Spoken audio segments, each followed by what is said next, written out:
Hallelujah. Yung pong naalala ko sa New Life Retreat, no? At napakaganda po ng ginawa ng Panginoon. Naalala ko doon na tinuro sa atin ng Lord ay meron pong tatlong vehicles, no? Main vehicles na nag-ooperate para po sa blessing and cursing. So ito po yung ating mga words, no? Paano ba tayo magsalita? Paano ba tayo mag-declare? Ito rin yung mga hawak natin ng mga accursing, baka may mga sumpa pa tayong hawak, kaya nag-ooperate pa ang sumpa. At dito rin ay itinuro din yung ating pinipili through selection. Sabi po kasi ng Deuteronomy chapter 30 verse 19, choose life so that you and your descendants shall live. Piliin mo ang buhay, ilalagay ng Diyos ang kamatayan, ang buhay, ilalagay ang pagpapala, nilalagay ng Diyos ang sumpa. Kaya mapalad ka kapatid, pinili mo ngayon ang pagpapala at ang buhay. Amen? Amen. So, the message entitled today is about the ministry of the Holy Spirit versus Antichrist. The ministry of the Holy Spirit versus Antichrist. So, let's pray. Father, in the name of Jesus and by the power of your Holy Spirit, we acknowledge your presence in our midst. We thank you for your love. More than ever before, you love us, Lord.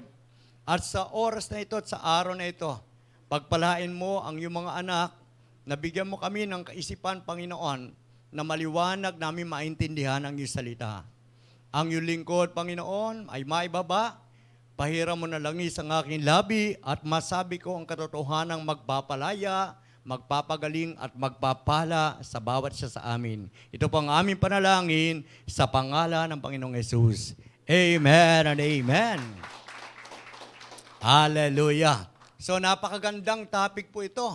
Very challenging, no po? Powerful message, no po? Yung the ministry of the Holy Spirit versus Antichrist. Pag sinabi kasing Antichrist, kaaway ni Kristo.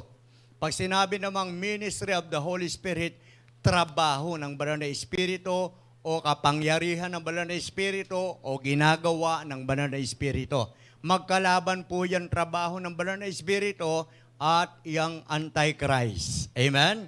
At dito po sa text natin ay makikita natin yung pong tatlo na deception. Una po dito ang moral deception, political deception at ang religious deception. Amen. Tingnan nga natin ang napili kong text ay sa Matthew 24 verse 23 and 24. Matthew chapter 24 verse 23 and 24. Kung may magsasabi sa inyo, narito ang Kristo o naroon siya, huwag kayong maniniwala. Amen. Hindi ka dapat basta maniniwala kung meron nagsasabi tungkol sa Diyos. Verse 24, sapagkat may lilitaw na mga huwad na Mesiyas at mga huwad na propeta. Lumilitaw po yung parang kabuti. Magpapakita sila ng mga kamangha-manghang himala at kababalaghan upang iligaw ang mga hinirang ng Diyos. Ang Diyos po magpala ng kanyang salita. We are living in the last days, and in these last days, God wants to pour out His Spirit upon our flesh, according to Acts 2 verse 17. You and I are receivers of God's power. Tayo pong lahat ay tagatanggap ng kapangyarihan ng Panginoon. Jesus said, mag-ingat kayo upang hindi kayo mailigaw ni numan. Maraming paparito sa pangalan ko at magpapanggap na silang Kristo at marami silang maililigaw. Kaya kailangan na ituturo po ito. Yung iba na iligaw na pag-pray natin na manumbalik kasi meron namang naliligaw na nakakabalik pa Ako minsan naliligaw ako, nakakabalik pa po ako Amen? So ipanalangin natin sila, no? Na makabalik sila. As Jesus instructed, we all need to watch and pray. Ikaw ba ay nagpe-pray? Ikaw ba ay nagbabantay? Pray. For within this generation, sa panahon po natin ngayon, the Antichrist will be exposed by the Scriptures. Kahit noon ay ina-expose na, hanggang ngayon ay ina-expose pa rin. And in discovering these three demonic deceptions, we can defeat all Antichrist teachings. Kasi una, be-brainwash muna yung tao Kaya kailangan tayo ay nag-aaral ng salita ng Diyos. nagbabasa ka rin dapat ng salita ng Diyos. At sinasagawa mo rin dapat ang salita ng Diyos at binabahagi mo ang salita ng Diyos.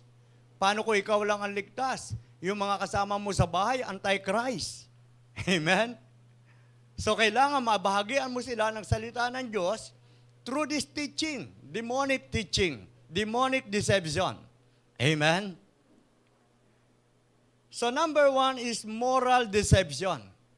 Pag sinabing moral deception, ito po yung story about Adam and Eve.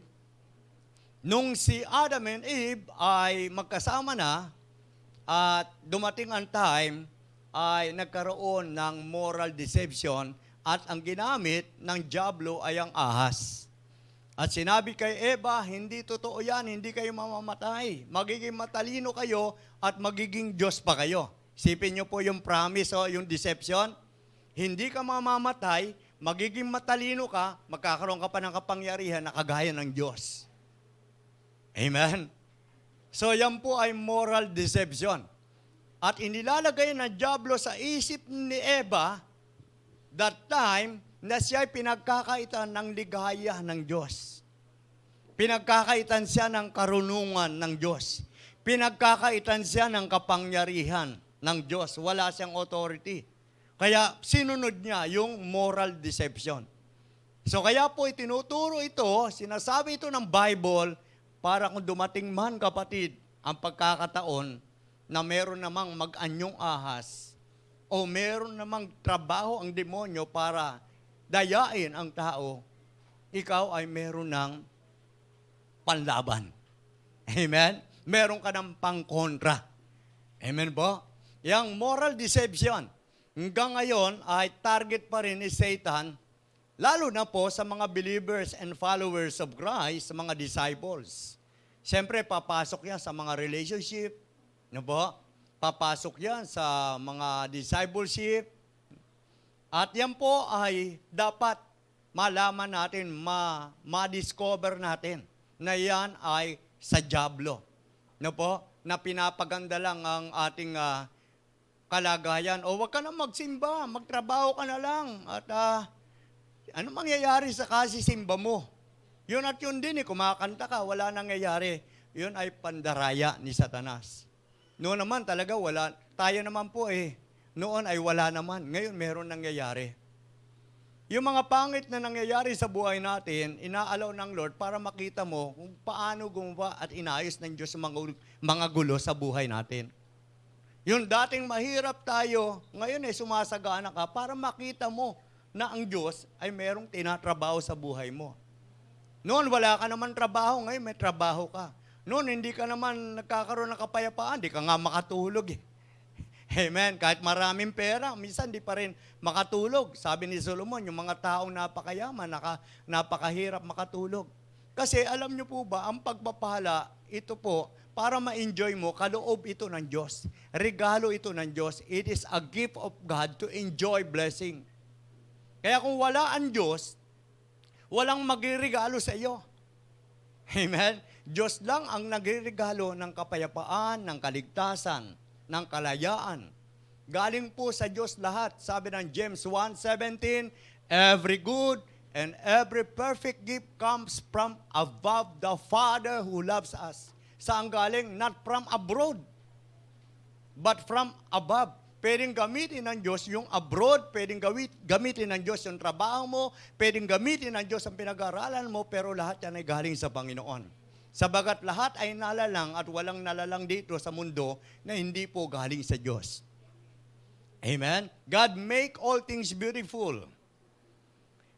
Kaya sabi ng verse 23, kung may magsasabi sa inyo, narito ang Kristo o naroon siya, huwag kayong maniniwala. Amen? Huwag ka basta-basta maniniwala. Ngayon, born again ka na, sasabihin sa iyo, oy, umalis ka dyan. Merong Kristo, nandoon talagang tunay na Kristo. Mag-isip ka muna at manalangin ka muna, magpa-advise ka muna, sapagat mas maganda, maraming mga nagka-counsel sa iyo, nagpapayo sa iyo bago mo gawin ang isang desisyon na hirap desisyonan. Yung ikaw ay nasa church na, aalis ka pa. Nung ikaw ay na born again, aalis ka pa. At sasabihin, may ibang Kristo, hindi dyan. Yung ikaw yung nariyan na sa church, aalis ka pa. Dumating lang yung pagsubok sa iyo. Pero hindi mo ba alam, kaya dumarating yan para ipakita ng Diyos yung kanyang magagawa. Bakit ka nagka-problema sa building? Papakita ng Diyos na siya ang provider. Hindi tao ang tingnan mo. Kapag pinagpala ka ng Diyos, huwag ka tumingin sa tao. Sa Diyos ka tumingin. Ginagamit lang yung tao. Amen? Palakpakan natin ang Panginoon. So darating ang mga moral deception na gawa ng diablo. Sabi ng 1 John 2, verse 18 and 20, ang sabi dito, ito na ang huling panahon, darating ang kaaway ni Kristo. Kaya pag tinawag na Antichrist, kaaway ni Kristo. Ngayon nga ay marami nang lumilitaw na kaaway ni Kristo. Ibig sabihin, noon pa man, na-expose na yon. Hindi naman titigil yan eh. Hanggang may nabubuhay na tao at naglilingkod sa Panginoon, merong Antikristo. Nung ikaw hindi ka pa born again, Antichrist ka. Kaaway ka ni Kristo. Amen? At ang kakampi mo, labahan, negosyo, trabaho, kasiyahan. Ang kaaway mo si Kristo. Noon, ang kakampi mo at kasama mo, enjoyment, diba? Yung kasiyahan. Pero ngayon, dahil na kay Kristo ka na, hindi mo na sa kaaway, nung na-born again ka. Kaya marami pang kaaway si Kristo. Yung noon, meron nang lumitaw, hanggang ngayon, lumilitaw pa rin yan. Amen? Sabi ganon, marami nang lumilitaw na kaaway ni Kristo, kaya't alam nating malapit na ang wakas. Alam niyo po, kapag sinasabing malapit na ang wakas, hindi po ibig sabihin ito na bukas alam mo pa ang gagawin ng Diyos na mangyayari sa mundo. Amen? Kaya sinasabing malapit na ang wakas, hindi mo alam ang gagawin ng Diyos bukas. Hindi nga natin alam, bigla na lang nagkaroon ng gera ang Russia tsaka Ukraine. Bigla nagtaasa ng mga bilihin. Kaya sinasabing malapit na ang wakas, hindi mo alam ang bukas. Only God knows what is tomorrow. Only God knows what is your future. Amen ba?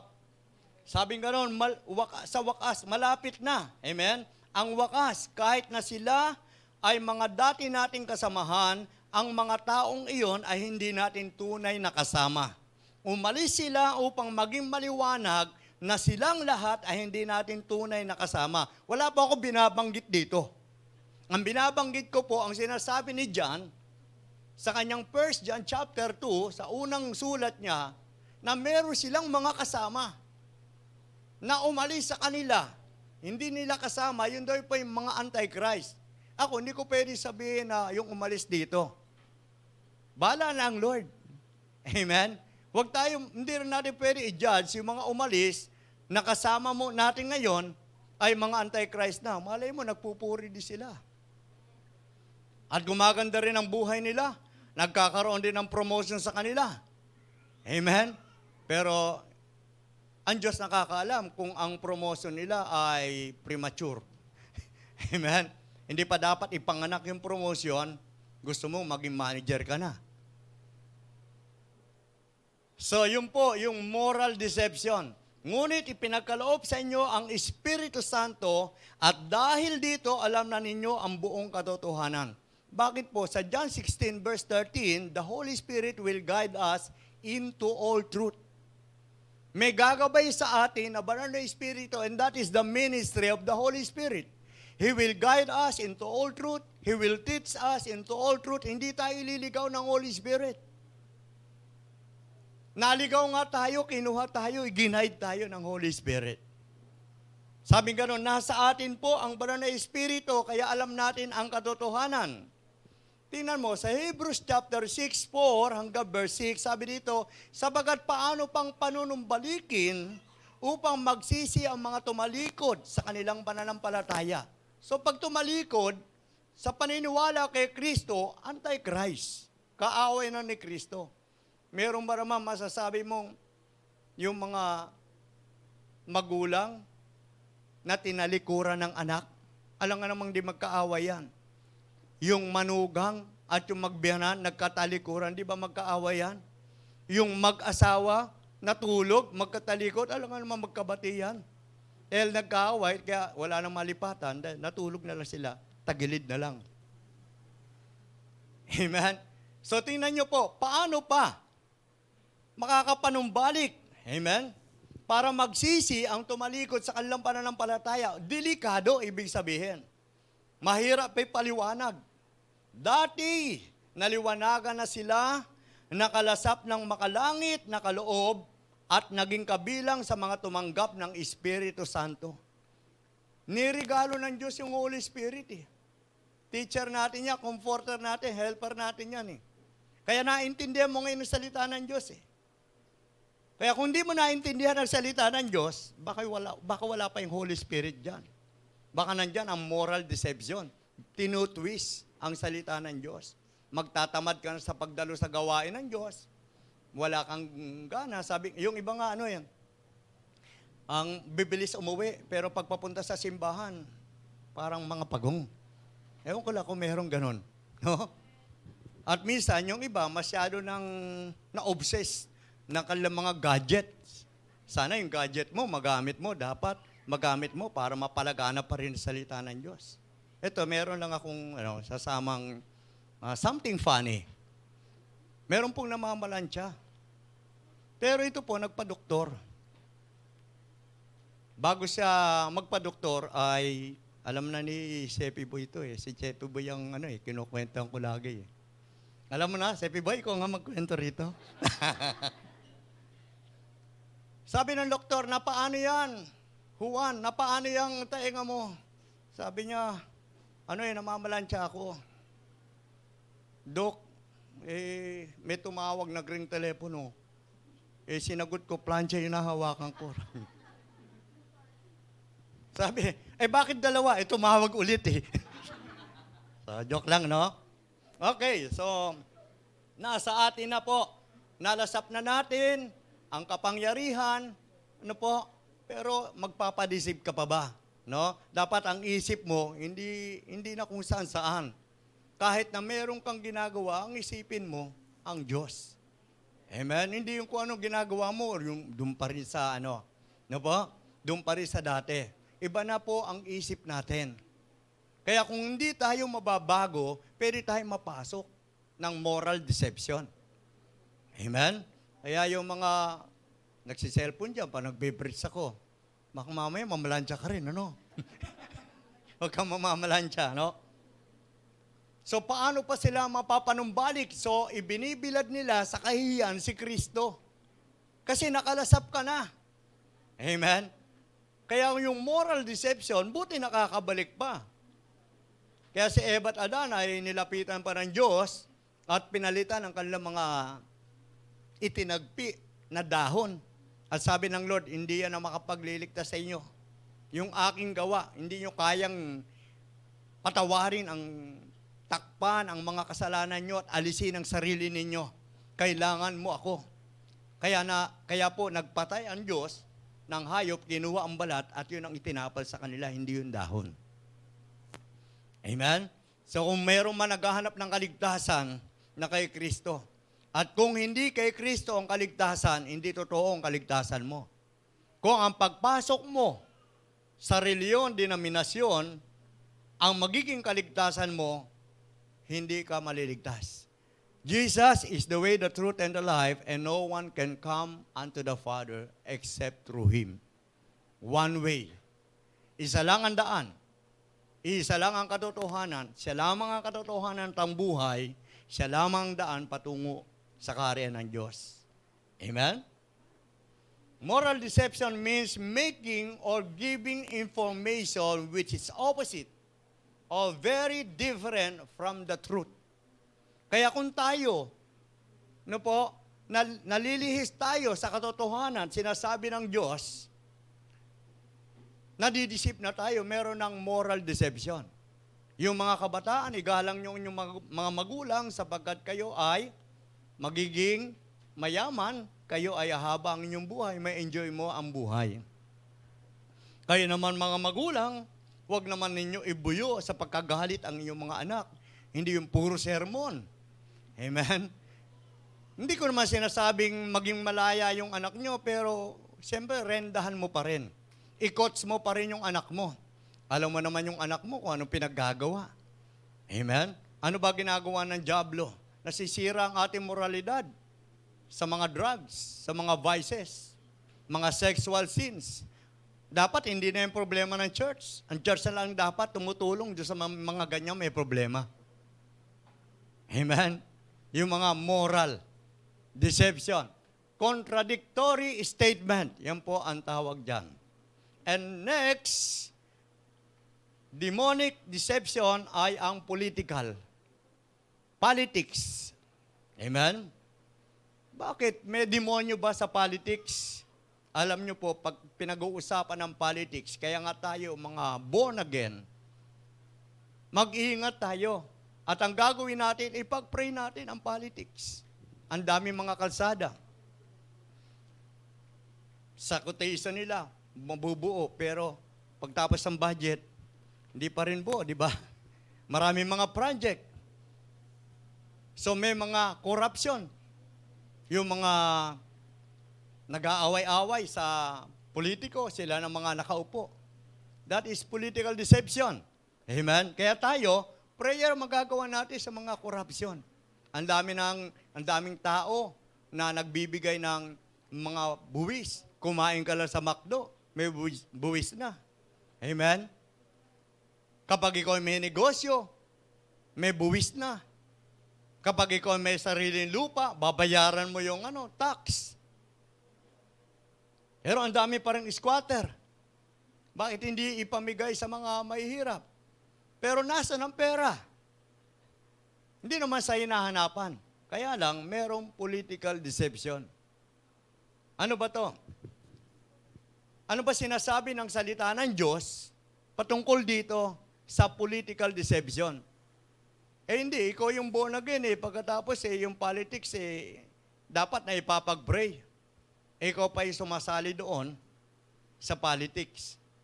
Hindi ko sinasabing, mga pastor, wag na magkandidato na kapitan. O mga pastor, wag na magkandidato ng mayor. Hindi ko sinasabing gano'n na wag ka na kumandidato ng presidente. Kaya lang, sinasabi ko, mag-ingat tayo. Dahil yun naman ang utos ng Diyos Kung nandiyan ka, mag-ingat ka. Sabi ng verse 24, sapagat may lilitaw ng mga huwad na Mesiyas, mga huwad na propeta, magpapakita sila ng mga kamanghamanghang himala at kababalaghan upang iligaw ang mga hinirang ng Diyos. In the future, there will be a politicians on the world who will speak words so amazing that the world will follow them. Kagaya po ng nangyari, no? Yung ating COVID-19. O kanino-kanino tayo naniniwala, pati mga born again. Amen? Nagkulang na ng prayer. Ano ba? At kung saan na naniniwala. They will have promises so astounding that even the whole world will say, let's follow this person. Remember that kind of person have the spirit of Antichrist. Bakit ka susunod doon sa mga alam mong mali? Oo, hindi lahat ng mga ginagawa ng politics ay mali. Meron din tama, meron din maganda. Pero kung ikaw na born again, ay magpapadeceive ka at maniniwala ka na mas may magagawa sila kaysa sa Diyos, di ba deception na yon? At sasabihin mo, hindi na ako sa Diyos hihingi ng tulong, hindi ko na kailangan manalangin, hindi ko na kailangan mag-pray, hindi ko na kailangan mag-born again. Lumapit lang ako kay sino nandiyan sa politics na nagbibigay ng tulong, lumapit lang ako dyan. Kesa naman humingi pa ako ng tulong sa Diyos, pray ako ng pray, di naman umuulad buhay ko. Oh, that is deception. Sino ang nag-pray na totoo na hindi umunlad at hindi nagbago ang buhay? Sa Bible, kung babasahin mo, yung buhay nga, dinagdagan pa ng 15 years. Yung buhay, inayos. Inalis sa kulungan si Joseph. Amen? Hallelujah. Puri ng Panginoon. May mga pangako sila astounding. No? At sasabihin mo, sumunod tayo doon. At marami pang iba yan, mga kapatid, na mga political deception. Okay lang maniwala ka sa kanila kasi sila ang namamahala sa atin, government sila. Pero kung mas higit pa ang paniniwala mo sa government, sa politics, kaysa gagawin ng Diyos, di ba deception na yon? Tingnan mo si Haring Saul. Ano nangyari? Hawak niya ang bansa, hari ng Israel. Siya rin ang nagpabagsak eh. Bakit? Hindi naman siya sumangguni ng lubusan sa Diyos, sumangguni siya sa mga witchcraft. At natatakot pa siya doon sa mga tao, kaya kahit magawa niya yung mali. Kaya dumating si Samuel, bakit mo ginawa yan? Kasi yung mga tao eh. Amen. So merong political deception. Pero hindi lahat ng nasa politics. Meron ding inilalagay ang Diyos sa politics. Amen? Na maka-Diyos. Pero ang kasagutan sa lahat ng problema ng tao ay si Jesucristo. Amen? Si Jesucristo ang nangako, ang sabi niya, "Come unto me, all you who are heavy laden, and I will give you rest. For my yoke is easy and my burden is light." Amen? Come unto me, and sabi ni Jesus. In 1 Peter 5 verse 7, "Trust all your cares upon the Lord, for He cared for you." Pagkatiwala mo sa Kanya. Amen? Hindi natin kinakalaban ang politics. Pero kung kailangan sumali ka pa ba dyan sa fraternity, sa mga sorority, ng mga ganyan, kailangan pa ba? Para akayin mo sila?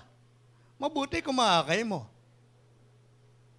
Nagbabayad ka pa ng mga registration para mapasali ka dyan? Eh di ba sa Israel, ang ginagawa ng hari? Tinatanong ang mga propeta kung ano gagawin sa problema ng bansa. Eh dapat ang mga pastors, ang mga leaders, ang mga born again, hindi sila nadideceive. Hindi ikaw yung kawawa. Amen? Hindi ikaw yung mababa ang tingin. Eh kasi nadideceive tayo eh, kaya mababa ang tingin. Bigyan ko lang ng pera yung pastor na yan. Bigyan ko lang ng pera yung born again na yan. O gagawin na yung ganito. O so, deception. Kung ang kapalit naman, ang relasyon mo sa Diyos ay mawawala, hindi na. Amen? Ililigaw ka lang. Ilalayo ka lang kay Kristo. Hindi lahat ng pagpapala, mapapalapit ka sa Diyos. Amen? May mga pagpapala na ilalayo ka sa Diyos. Amen po? Binigyan ka lang ng trabaho, wala ka na, hindi ka na nag-worship. Nakatapos ka lang pag-aaral, hindi ka na sumasamba sa Panginoon. Samantalang nung ikaw, wala ka pa trabaho, umaawit ka kay Lord, at sabi mo, "O sana, O sana, O sana in the highest, O sana." Puspos na puspos ka, nagkatrabaho ka lang, naka-boyfriend ka. Amen? Nalimutan mo na si Lord. Gumanda lang yung yung bulsa mo, kumapal lang yung bulsa mo. Hindi ka na nag-iikapo. Samantalang numaliit ka pa, nandirito ka sa church. Hindi naman kita sinusumbatan. No? Hindi ako nanunumbat. Hindi ka na kailangan sumbatan. Kailangan ka lang palalahanan. Amen? Dati magkakampi tayo eh. Ngayon, kaaway na tayo. Dati, pagka ang salita ng Diyos ay narinig mo, tuwan-tuwa ka. Ngayon, pag narinig mo salita ng Diyos, galit na galit ka. Sipin mo nga yan, mag-isip ka nga. Nadi-deceive ka. Merong deception. Amen? Na dapat pagtagumpayan natin dahil pag hindi, tingnan mo, sino ba ang mga nasa Bible na na-deceive? Samson. Dinaya si Samson. Amen? Ano nangyari? Bumagsak si Samson. Samantalang ang lakas-lakas niya. Pero meron mga bumagsak, inaangat ng Panginoon. Pero wag mo nang hayaan na manatili kang bagsak. Kung bagsak ka ngayon, umangat ka. Amen? May mga tao na galit sa kanyang kapwa. Minsan naalala ko to.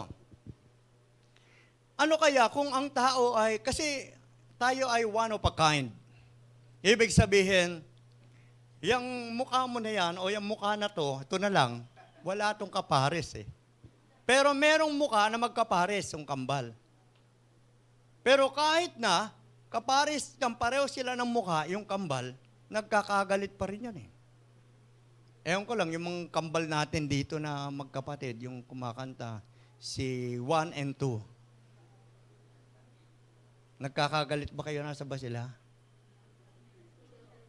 Wala? Kung hindi kayo nagkakagalit, hindi ako maniniwala. Kasi si Jacob at si Esau, kambal yan. Amen? Kambal yan na magkapatid at ang panganay dyan, si Esau. Pero sa Tagalog, Esau. Yung Esau yung sa baboy, yung kayo sa manok. Kambal yan, pero nagkagalit. Ang lahi ni Jacob, siya yung tinawag na Israel. At si Esau, siya yung Edomites. Amen? Kaya tinan mo, parang pangit, ano? No? May mga Edomites ba dito? O Dolomites? Dolomites doon, ano? Hindi naman totoong white sand. No? Eh, siyempre, anong nangyayari sa atin, sa buhay natin, minsan parang Dolomites din tayo. Dapat maging tunay tayong born again. Habang tumatagal ka sa pagiging born again, habang tumatagal ka sa paglilingkod, pinupurify tayo ng Lord. At yan ang gusto ng Panginoon. Hindi tayo ma-deceive. Ma-purify tayo. Andun dapat sa atin yung humility, andun sa atin ang holiness, andun sa atin ang love. Amen? Kasi ang Diyos ay pag-ibig. Kung sasabihin mo wala sa iyong love, wala sa iyong Diyos. At Diyos ay mapagpakumbaba. Sa Philippians chapter 2, siya ay nagpakumbaba. Hanggang kamatayan. Hinubad ni Jesus ang kanyang pagka-Diyos. At sabing ganoon, lahat ng tuhod ay luluhod at lahat ng labi magsasabi siya ay Panginoon. So nandun dapat yung humility. At siya hindi nagkasala kahit kailanman. Tuksoin man ng dyablo. Dinisip din siya. Amen? So yung political deception, ingat lang. Amen? Huwag mong kalabanin pero mag-ingat ka. Sabi ng verse 13, ang mga iyan ay huwad na apostol, madadayang manggagawa, at nagpapanggap na apostol ni Kristo. Hindi ito katakataka sapagat si Satanas man ay nagkukunwaring anghel ng liwanag, ang kanyang mga lingkod magkukunwaring lingkod ng kaduhiran. Yung mga followers of Satan magkukunwaring servant of righteousness. Kasi madali lang naman masabing anong tao eh. Tayo madisip pag mabait. Amen? Minsan mga babae, akala nila mabait yung napangasawa nila. Yung pala mapait. Mapait ang kahinatnan nila. Na-deceive eh. Kaya nga hindi rin advisable na maaga nag-aasawa. Yung iba kasi kaya maaga nag-asawa yan, naghahalit sa magulang yan eh. O kaya pinagkasundo ng magulang yan eh. Eh, siyempre, bata pa, mura pa ang isip. Merong deception. At yung iba naman, matanda na, pinag-aasawa na. Yung iba naman, di pa pinag-aasawa ng magulang, nagtanan. No? Yan ay kasama sa mga deception. Kaya kung may boyfriend ka at girlfriend ka, lagi kayong manalangin. Amen? Mas maganda naman, mabait talaga siya sa totohanan hanggang habang buhay kayo. Amen? Ako, mabait yung asawa ko. Amen? Dahil kung hindi mabait, baka hindi rin maganda ang kinabukasan namin, ang future namin. Amen? So, merong magkukunwari. Amen? Pagdating sa political deception, marami nagkukunwari, marami nagmamaskara. At sasabihin pa ng iba dyan eh, pag ako naboto ninyo, pasisimento ko ang kalsada. Pa-ispalto ko ang kalsada. Di ba may mga pangakong ganon? Minsan nahanap natin yon.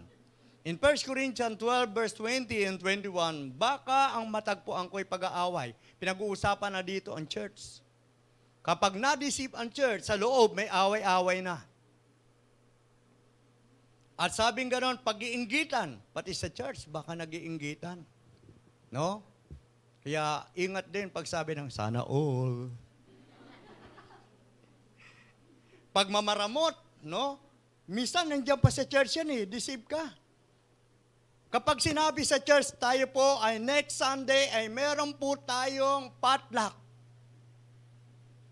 Ibig sabihin po, magdadala tayo ng kanya-kanya nating pagkain sapagkat sabi po na Acts 2:42, they devoted themselves to the apostles' doctrine and to the fellowship, to the prayer, and breaking of bread. So yun ay dedication natin. Ay hindi nagdala yung iba. So maramot, kumain lang. No po? Pagsisiraan. Yung church, hindi dapat nagsisiraan. Pagchichismisan. Amen? Pagmamataas at kaguluhan. Kapag kaganyan ang simbahan, may inggitan, merong siraan, pagmamataas, may kaguluhan, may away-away, pinasok na ng demonyo. Ang isip, dinaya na. Kaya kung may kaaway ka, pag uwi mo mamaya, magbatian na kayo. I-repent mo na kay Lord. Misa matagal na yung sama ng loob mo dyan Kaya tumatagal yung sama ng loob mo dyan kasi hindi mo pinapaalis. Imbis na ang itanim mo, pag-ibig, mga mabubuti, ang tinatanim mo sa puso mo, galit. Kaya kapag nasasaktan ka, magpatawad ka. Amen? At kapag ikaw ay nakakasakit, humingi ka rin ng tawad sa Diyos at huwag mo nang gawin niya na ikaw ay nakakasakit. Alam mo naman kung paano ka makasakit. Bawat sa atin, alam natin kung paano tayo makasakit. Yung mga babae, pag tumingin ng video, pag ganun yung mata, nakakasakit na yun. Pag inuutusan, nakasambakol ang mukha, no? Nakakasakit na yon. Alam mo kung paano ka nakakasakit. Kapag ka may inggitan, imbis na mag-celebrate ka sa kanyang tagumpay, at sasabihin mo, nakuha lang niya sa kasi ganito yan Kung ano pa mga sasabihin mo. At kapag may nahuhulog sa kasalanan, halimbawa yung kapatid natin nahulog sa kasalanan. Anong kasalanan? Kasalanan sexual, nahulog. Hindi ka dapat mag-celebrate. Dapat mag-cooperate tayo para ipag-pray. Kapatid mo yan At ikaw naman kapatid, nakita mo na nakikipag-cooperate yung mga tao at kapatiran dahil sa nangyari sa iyo, magbago ka naman. Amen? Kung meron dito, ganun lang sinasabi ng Lord sa iyo. Magbago ka. Kasi pag hindi na bago ang buhay natin, walang maturity, wala tayong natutunan sa church. At kapag wala tayong natutunan, ang mangyayari sa atin, yung palang Bible, kaya hindi mo binabasa, irrelevant pala sa buhay ito. Hindi yan irrelevant, relevant. Malaki ang kaugnayan ng salita ng Diyos sa buhay natin. Amen? At sabing ganon, hindi lang pagsisihan, hindi lang pagchichismisan, pagsisiraan, hindi pagmamataas, hindi lang kaguluhan, may mga karumihan, may pagkikiapid, at kahalayang hindi pinagsisisihan at tinatalikuran ng marami. Amen? Kahalayan, karumihan. And number 3 is religious deception. Ito yung tungkol sa reliyon. At kadalasan sa mga hypocrite ay mga merong religious spirit. Amen? Kaya nga, you must be born again. Meron ako nasiran, siya ay, nung ako ay pumunta ng Bicol, kahapon lang naman kami dumating, ang nasiran ko ay nagtatrabaho siya at yung asawa niya ay may Santo Niño. Pero na-share ko sa kanya ang born again, you must be born of water and of Spirit. Pag sinabing born of water and of Spirit o born again, una umaamin ka sa iyong mga kasalanan. Pangalawa, nagsisisi ka sa iyong kasalanan. Pangatlo, hinihingi mo ng tawad ang iyong kasalanan. At pang-apat, pinag-ahari mo si Kristo sa buhay mo. That is born again. Sabi ko sa kanya, magkakaroon ka ng pangalan sa langit. Pero hindi mo yan pwedeng gawin ng sapilitan. Gagawin mo yan ng kusa. Ang pag-amin sa ating kasalanan, all have sinned and come short. Amen? Lahat ay nagkasala at hindi nakaabot sa pamantayan ng Diyos. Romans 3:23. In Romans 6:23, the wages of sin is death, but the gift of God is eternal life. Regalo ng Diyos ang buhay na walang hanggan. Hindi mo ito kailangan mag-effort para magkaroon ka ng buhay na walang hanggan. God gave His only Son as a gift for us to receive eternal life. At sabi ko, sige, hindi na tayo magbe-pray. Siya po ay namangha. At sabi niya, talagang Diyos ang nasa langit, siya lang dapat maniwalaan. Pero sabi ko, yung rebulto lang asawa mo, baka hulugan pa yun. Huwag mo muna sirain, ayaw mo muna makatapos. Kasi mahirap po, no?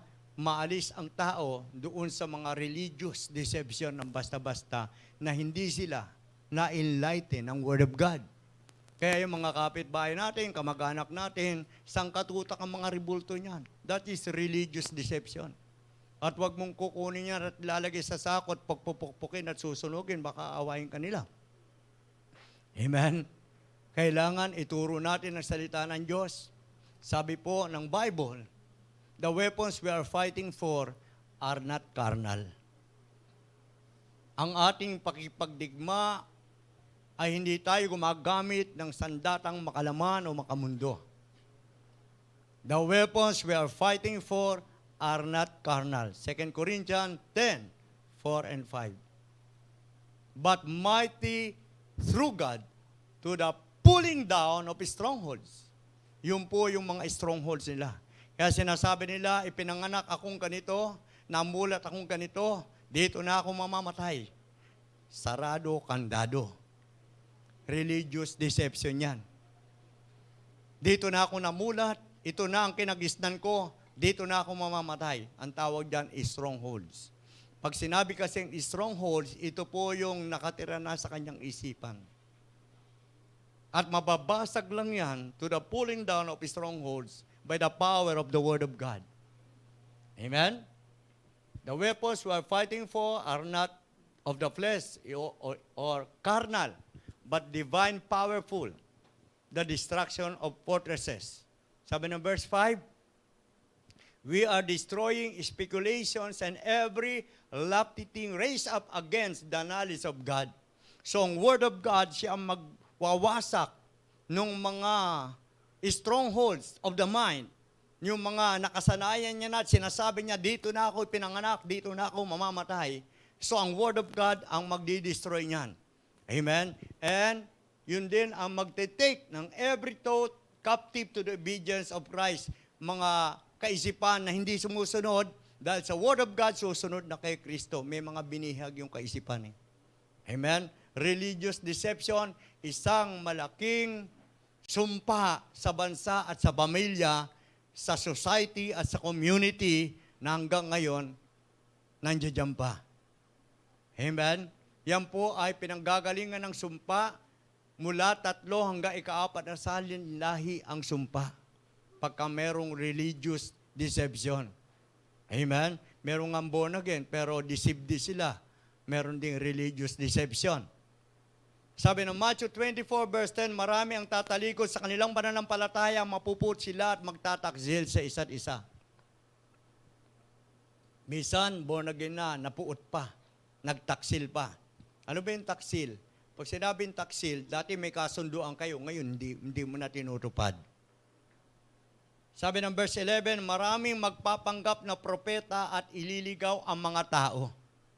Yung tutulungan ka lang ba, nasa religion sila, tutulungan ka lang, bibigyan ka ng ganito, papaaralin yung anak mo, bibigyan ka ng tulong, pagtatrabahuhin, sumali ka lang doon sa reliyon. Tama bang paglapit sa Diyos yan? Ikaw naman, pahayag ka na, ay, naku, mahango na kami sa kahirapan ng anak ko, baka pag-aaral na, wala na kami problema, thank you, Lord. Yung pala, na-deceive ka. Amen? Hindi naman pala tunay na Diyos. Nung born again ka, kanta-kanta ka pa, ikaw ang tunay na Diyos, ika'y walang katulad. Iyak-iyak ka pa, bandang huli, pumasok lang yung ganun, natutulong, sumali ka sa reliyon na to. Bibigyan ka ng pera, bibigyan ka ng trabaho. Kaya yung mga born again, hindi lumadami, imbis na dumami, kumukunti. Ikaw, pagka na born again ka na, handa ka nang mamatay sa pagiging born again. Amen? At dahil handa ka mamatay sa pagiging born again, handa ka ibigay ang buhay mo sa pagiging born again. Kapag ikaw ay walang pera, bibigyan ka ng Diyos. Kapag ikaw ay may sakit, pagagalingin ka ng Diyos. Kapag ikaw ay may problema, lulutasin ng Diyos. Kapag magulo ang buhay mo, bibigyan ng Diyos ang kapayapaan. Eh minsan, binibigay na sa iyo, ayaw mo pa eh. Sabi mo, ayaw ko niyan, gusto kong kapayapaan. Yung pera. Ayaw maniwala na pagagalingin siya ng Diyos, pag tinapalan siya ng pera, gumagaling yung balakang. Gumagaling yung mga beke, Eh, deception yan. Amen po? Ang Diyos ay nagpapagaling. Nagpapalaya, nagpapala. Kaya merong religious deception. Sabi ng Matthew 24, verse 32, unawain ninyo ang aral mula sa puno ng igos. Kapag ang mga sanga ay umuusbong at nagkakadahon na, alam na ninyong malapit na ang tag-araw. Tungkol sa puno, kaya mo ipaliwanag yan malapit na. Pero sabi ng verse 36, ngunit sa araw at oras na iyon, ay wala nakakaalam kahit ang mga anghel sa langit, ang Ama lamang ang nakakaalam nito, yung pagbabalik ni Christ. Nasa religious pa ba tayo? Deception? Amen? O tayo nakalaya na? Sabi ng Revelations 13 verse 14, nalinlang niya ang lahat ng tao sa lupa sa pamamagitan ng mga kababalaghang ginawa niya sa unang halimaw. Nahikayat niya ang mga taong gumawa ng isang larawan ng unang halimaw. So may mga nagdi-deceive, yung diablo. Nahikayat niya ang mga tao. Kaya kapatid, basahin mo ang Bible. Amen? Sabi nga ng Psalms, ito po ay lamp unto the feet. Amen? Unto our feet. Light unto thy path. Tanglaw sa ating mga paa, liwanag sa ating mga daraanan, liwanag ng ating future. Amen? Kaya kapag ang salita ng Diyos binabasa mo, lumiliwanag ang kinabukasan mo.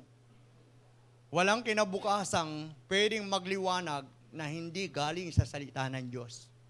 Hindi maliwanag ang kinabukasan mo pag hindi galing sa salita ng Diyos. Amen? Peke lang po yon. That is deception. Sabi na Romans 1:21, kahit na kilala nila ang Diyos, siya hindi nila pinarangalan bilang Diyos. Ni pinasalamatan man, sa halip nagkakahaka sila ng mga bagay na walang kabuluhan, kaya't nagdilim ang hangal nilang pag-iisip. May mga tao kilala nila ang Diyos, pero hindi sila kilala ng Diyos. That is religious deception. Paano mo masasabi na ikaw ay kilala ng Diyos? Samantalang sinabi ng Diyos, hindi kita nakikilala, ikaw na mapaggawa ng katalampasanan. Kahit nagpalayas ka ng demonyo, kahit nangaral ka, kahit nagpagaling ka na may sakit, kahit nangaral ka, hindi kita nakikilala sapagkat hindi mo sinusunod ang aking kalooban. Amen? Hindi tayo kikilalanin ng Diyos kung di natin susundin ang kanyang kalooban. Amen? Sabi ng Matthew 7:21, tinangan natin. Not everyone who says to me, Lord, Lord, will enter into the kingdom of heaven, but he who does the will of my Father who is in heaven will enter. King James. Yun lamang sumusunod sa kalooban. Mga na to? Midlife crisis. Cellphone natin, merong midlife crisis. So, ibig sabihin yan, yung ating battery na ginagamit, na siya, malapit na ma-expired. Isang araw, hindi na siya gagana. Kailangan palitan na siya. Parang ganun din sa buhay natin. kailangan magbago ka talaga. No? Darating ang panahon, sayang yung buhay natin kung hindi nagamit ng Diyos. But he who does the will of my Father which is in heaven. Amen? Not everyone who says to me, Lord, will enter into the kingdom of God, but he that doeth the will of my Father which is in heaven. Basahin mong mabuti, unawain mong mabuti, kundi ang sumusunod lang. Kaya kung ngayon, pumunta ka rito, merong bagay na hindi nasusunod, hindi mo nasusunod ang kalooban ng Diyos, uuwi ka pa ba na hindi sundin ang kalooban ng Diyos? Papayag ka pa ba na dayain ka ng paniniwala mo? Amen? Na okay lang ako maging born again, okay lang ako umaten paglinggo, kahit hindi ako magbigay ng ikapu ko. Ang tanong, pag hindi ka ba nagbigay ng ikapu, maliligtas ka? Pag hindi ka ba nag-offering sa simbahan, maliligtas ka? Iyan ay maliligtas kung walang trabaho. Ligtas ka, wala kang trabaho, wala kang pera, hindi ka nagkakapera. Pero ilang taon ka na sa church, hindi ka pa rin nagkakapera? Hindi ka pa rin nagkakatrabaho? Hindi ka pa rin nakakahawak ng pera? Napakatagal mo na sa church. O hindi ka sumusunod sa kalooban ng Diyos. Napasama ka doon. Hindi ka maliligtas. Kahit nangaral ka, nag-evangelize ka, nag-Bible study ka, umaten ka ng prayer, breakfast prayer, pero hindi mo naman sinusunod ang kalooban ng Diyos, hindi ka maliligtas. Kahit ikaw pa yung pinakamagaling, mag-rakista ka dito sa church. Magaling ka tumugtog. O ikaw yung supporter dito. Ikaw yung malaking ikapu na binibigay sa church. Kung di mo naman sinusunod ang kalooban ng Diyos. Kahit yung magaling mangaral dito, kasama ako doon. Kung hindi ko naman susundin ang kalooban ng Diyos, sayang ang paglilingkod ko. Amen. Kaya kung ako sa iyo, nandiyan ka, nanonood ka, sundin mo na ang kalooban ng Diyos. Amen. Huwag yung 50%.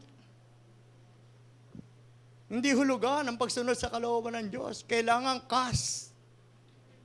Walang installment sa pagsunod sa kalooban ng Diyos. At hindi mo na kinakailangan mag-option pa. Susunod ba ako o hindi? Ang tagal-tagal mo ng born again eh. O tinitiyak mo ba na ligtas ka? O ang tiyak mo lang born again ka? Tiyakin mo rin kung ligtas ka. Tiyakin mo rin kung pupunta ka ng langit. Amen po? Okay, sabi ng Romans 1 verse 22, sila'y nagmamarunong, ngunit lumitaw na sila'y hangal. Tinalikuran nila ang kaluwalhatian ng Diyos na walang kamatayan. Binaliwala nila ang glory ng Lord. Yung kapangyarihan ng Panginoon, yung pagliligtas ng Diyos, binaliwala nila, tinalikuran nila. Ano kung hindi ako iligtas ng Diyos? Sasabihin mo, umatin ka, magsimba ka, mag-born again ka. Hindi na. Kaya hindi mo pwedeng sabihin, ikaw na lang magsimba doon, darling, kasi asawa naman kita. Pakiusap mo na lang ako kay Lord. Ma, ikaw na lang doon, ipakiusap mo ako kay Lord. Ako naman nagtatrabaho dito, ma. O kaya ikaw yung magulang, anak, ipakiusap mo na lang ako kay Lord. Sige, gandahan mo lang ang sayaw mo sa church. Pakiusap mo ako kay Lord. Kasi di ko pa kaya talikuran ng pagsusugal, ang pagbibinggo, mga sugal yan. Hindi ko pa kaya iwanan ng paglalasing, pag-iinom, ang pagchichismis. Pakiusap mo na lang ako kay Lord, ipanalangin ninyo ako. Hindi po ganun yon. Amen? Hindi dahil ikaw ay ligtas, kasama na yung pamilya mo. Ikaw to, umuupo dito, nagsusulat, nakikinig, nagpupuri. Sila naman, nandudulag sa bahay, patagay-tagay, pasiga-sigarilyo. Yung iba, pasyabu-syabu pa. Amen? Kung hindi ka magbagong buhay at hindi ka sumunod sa kalooban ng Diyos, hindi rin mababago buhay mo. Hindi totoo na bagong buhay mo pag hindi mo rin sinunod ang kalooban ng Diyos. Ano sabi ng verse 25? Tinalikuran nila ang katotohanan at pinalitan ng kasinungalingan. Hindi ba sa araw na ito, ang katotohanan ay pagsamba, pero ang ginawa mo, Nandamba ka. Amen? Saan ka sumampa? Dapat sumamba ka. Hinahanap ng Diyos ang mga tunay na mananamba, hindi ang mandadamba. Amen? Tinalikuran nila ang katotohanan at pinalitan ng kasinungalingan. Pag hindi ka nagsisimba pag linggo, pinalitan mo ang katotohanan ng kasinungalingan. This day is holy to the Lord. Remember the Sabbath day by keeping it holy. Papasok ka na naman bukas sa trabaho mo. Linggo, nagpapahinga ka. Bakit? Nakakapagod ba makinig ng salita ng Diyos? Dinaya ka ng demonyo at ang gusto ng demonyo, huwag kang magsimba. At papaypayan ka ng demonyo at manghihina-hina ka. Wala ako kana. Pagod ako. Matutulog ako. Pagod ako sa trabaho. Pero pag si inuman, gising na gising ka. Sa labuyan, gising na gising ka. Sa pagkakaperahan, gising ka. Pag magtatrabaho, aga mo gumising, ayaw mo mahuli. Pag ihatid mo yung anak mo sa eskwela, maaga ka gumigising. Pero sa simbahan, okay lang malate ka, okay lang hindi ka magsimba. Ba't ganon? Tinalikuran mo ang katotohanan, yun ang ibig sabihin doon, at pinalitan mo ng kasinungalingan. Sinamba nila at pinaglingkuran ang mga nilikha sa halip na ang lumikha, na siyang dapat papurihan magpakailanman. Ang Diyos ang dapat papurihan. At hindi po pwedeng sabihin mo, tapos na ako, 10 taon na ako nagpuri sa Diyos. 10 taon na ako nagpenitensya, tapos na. Magpakailanman ang pagpupuri sa Panginoon. Magpakailanman ang paglilingkod sa Panginoon. Habang may buhay ka, maglingkod ka sa Panginoon, sumamba ka sa Panginoon. Kung ikaw ay hindi ka na makalakad, sumakay ka sa wheelchair at pumunta ka sa simbahan at sumamba ka sa Panginoon. Yung iba nga, pumupunta pa sa mga sugalan, naka-wheelchair din tumataya May saklay din tumataya pa sa Caracruz Inuman pa rin di gawin mo na lang sa Diyos, may pakinabang ka pa panghabang buhay. Amen. Palapakan natin si Lord.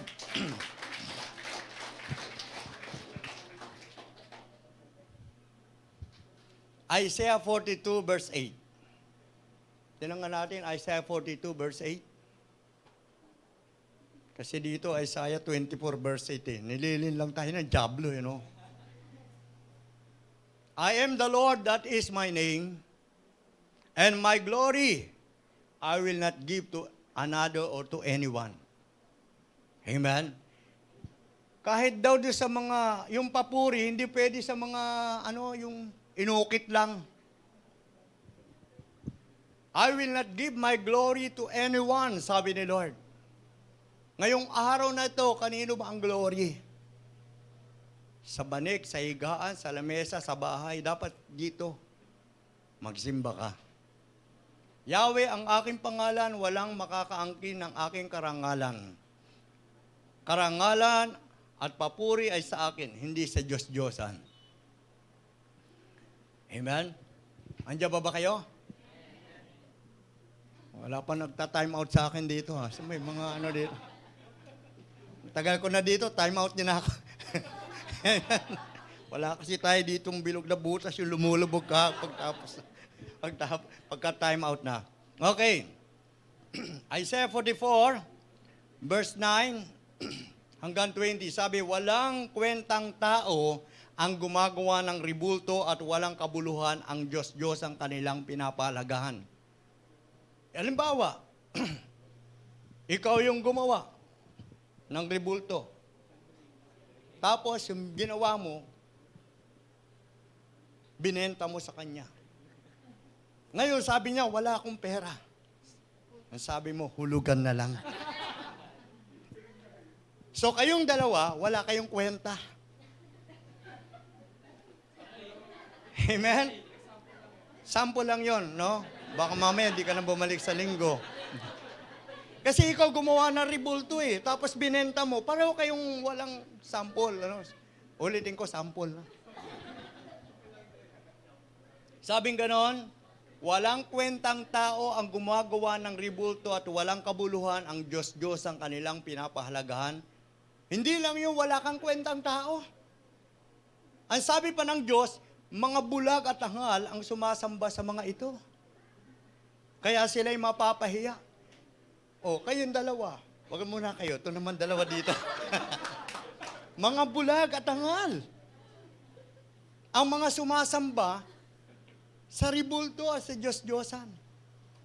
Amen? Ano ba ang attitude o karakter o paano mo i-describe isang bulag? Ang isang bulag, hindi niya alam yan. Minsan mahuhulog na siya. Hindi niya alam yan, natutumba siya. Ganun ang mga bulag. Nadidisgrasya. Yung mga hangal, walang isip. Buti pa yung langgam may isip. Kaya kung babasahin mo, ang Diyos nilagay niya, example yung langgam. Sabi ko, ba't sinama pa ni Lord yung langgam dito sa Proverbs? Para ipakita ng Diyos, kahit maliit lang ang langgam at maliit ang isip, ginagamit naman sa maayos. At na-observe ko ang langgam. Sila ay nasa ayos. Pantay-pantay sila. At masipag sila. Ang mga langgam, nag-iimpok ng pagkain. Hindi sila naghihirap. Kasi pagdating ng tag-ulan, tatangayin na sila ng tubig. Wala nang pagkain, pati mga pagkain, tinatangayin na yan. At kapag sila'y nakakasalubong, binabati nila. Minsan mga born again, hindi na rin nagbabatian minsan eh. Wala namang kwentang batiin to sister, di naman to naglilibre, di naman to nagpapakain. Kami na lang, yung mga nagbabatian lang dyan, yung mga naglilibrehan. So, mapapahiya, bulag at tangal. Amen, yung mga tao na yon. Pero paglabas mo, baka sabihin mo sa ano, ay mga bulag yan, ay mga hangal yan, baka pag makita mo yung simbahan nila, ayan na yung mga bulag, ayan na yung mga hangal, ayan na rin, ayan na yun. Amen. So, tapusin na lang natin. Pag umupo ka ba dyan, ilang minuto pa yun natitira? Ha? Mga ilan? 10 minutes. So, in 10 minutes, makinig kayo, huwag niyong palampasin to. Mga bulag at hangal, ano pa? Walang idudulot na mabuti ang paggawa ng ribulto para sambahin. Wala. Walang kabutihan para sambahin. Walang idudulot na mabuti. Sino nagsabi? Ang Diyos, through Isaiah the prophet. Amen? Walang idudulot na mabuti para sambahin. At kahit tayong mga born again at may mga idols tayo sa puso natin, wala ding idudulot na mabuti yan para sambahin. Huwag mong gawing idol yung trabaho mo. Huwag mong gawing idol yung negosyo mo. Gawin mo lang yan, channel of blessing. Huwag sila yung Diyos mo, huwag sila yung pag-asa mo, ang Diyos sa pag-asa mo para umulad ang negosyo mo. At yung negosyo mo, magbigay kay Lord para hindi masalanta, hindi mapeste ang negosyo mo. Eh, maliit lang po kinikita ko eh. Hindi naman ako nagutos diyan eh. Kayo na lang mag-usap ng Lord at sabihin mo, Lord, maliit lang kinikita ko. Kakausapin ka ng Lord. Nagsasalita ang Lord eh. Ano pa nakalagay doon? Okay, wag na natin ituloy. 10 minutes na lang tayo. Ipaliwanag na lang natin, the devil will deceive people saying to them that dwell on the earth that they should make image. Ano gagawin ng diablo? Dadayain niya ang mga tao at sasabihin niya sa mga taong sa mundo na gumawa kayo. Gumawa kayo ng ribulto. Gumawa kayo ng Diyos-Diyosan. Yan ang deception. Amen? Now, before I close, brothers and sisters, sa tatlong iyan na demonic deception, moral, political, and religious deception, dapat ito ay mapagtagumpayan natin. Amen? Dapat itong mga deception na to ay mawala sa atin at sa ating pamilya, sa ating community, sa ating society, sa ating bansa. Walang kahirapan, wala sumpa. Yung mga deception na yan, ang nag-a-attract ng mga sumpa at kahirapan, kaguluhan. Amen? Now, we live in a strange world today. There are people who will pass up the truth in order to grab a lie. May mga tao, kakalimutan ng katotohanan at tatanggapin pa nila ang kasinungalingan. This world would love to have the benefit and blessings of healing without having get right with God. Marami mga tao gusto lang gumaling, pero ayaw naman ayusin ang relasyon sa Diyos. Pag pinagaling na siya, wala na sa simbahan. Amen? So yan po ay deception. Kaya kung ikaw man ang narito ngayon, o kaya narinig mo ito ngayon, at nagbabala ka, huwag mo ituloy, na ikaw ay madaya ng dyablo. At kung minsan-minsan nadadaya ka, dapat hindi na rin maging minsan-minsan. Sabi ng Revelations 15 verse 13, and He will do it great wonders, so that He will make fire come down from heaven on the earth. In the sight of men, it is a magician tricks, a counterfeit. May mga mangyayari mga magic, mga counterfeit ng demons. Dadayain, gagayahin ang mga himala ng Diyos. Today, our world is conditions for a lie. Almost every television program you see shows a Superman. The Antichrist will be the Superman. I urge you to commit yourself to stand against the counterfeit that Satan will bring to the world. Labanan natin yan. Amen? Every believers and followers of Christ may say, I am against every deception of Satan. Sasabihin mo yan, kontra ako sa mga pandaraya ni Satanas. I will expose the deception of demons. Ikaw mismo ang maghahayag ng mga kasinungalingan o pandaraya ng demonyo. At sasabihin mo, I will be on Jesus' side every time.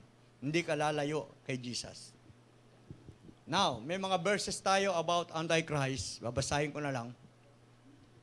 1 Timothy chapter 4 verse 1 and 2. Maliwanag ang sinasabi ng Espiritu.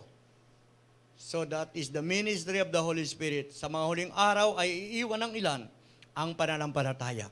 Susunod sila sa mga mapanlinlang na espiritu at sa mga katuruan ng mga demonyo.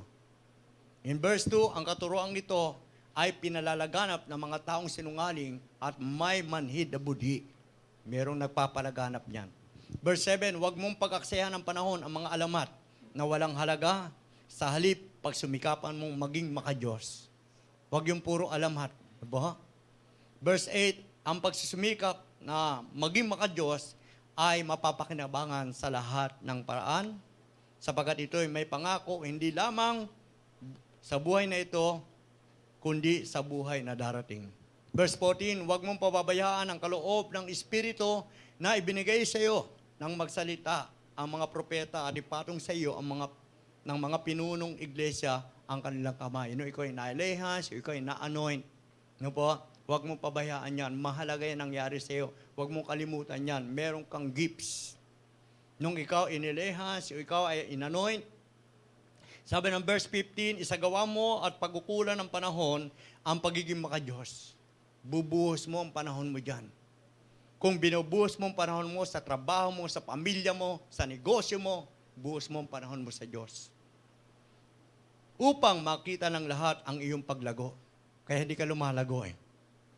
Kaya ngayon, lalago ka na. Verse 16, mag-ingat ka sa iyong pagtuturo at sa mga kilos upang maligtas ka, pati sila na tinuturuan mo. Ngayon, ang Holy Spirit, ang ministry niya ay transform tayo. Number 1, He will change your behavior. He will change your vision.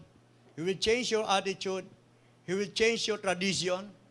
He will change your prayer life. He will change your direction. And He will change your commission.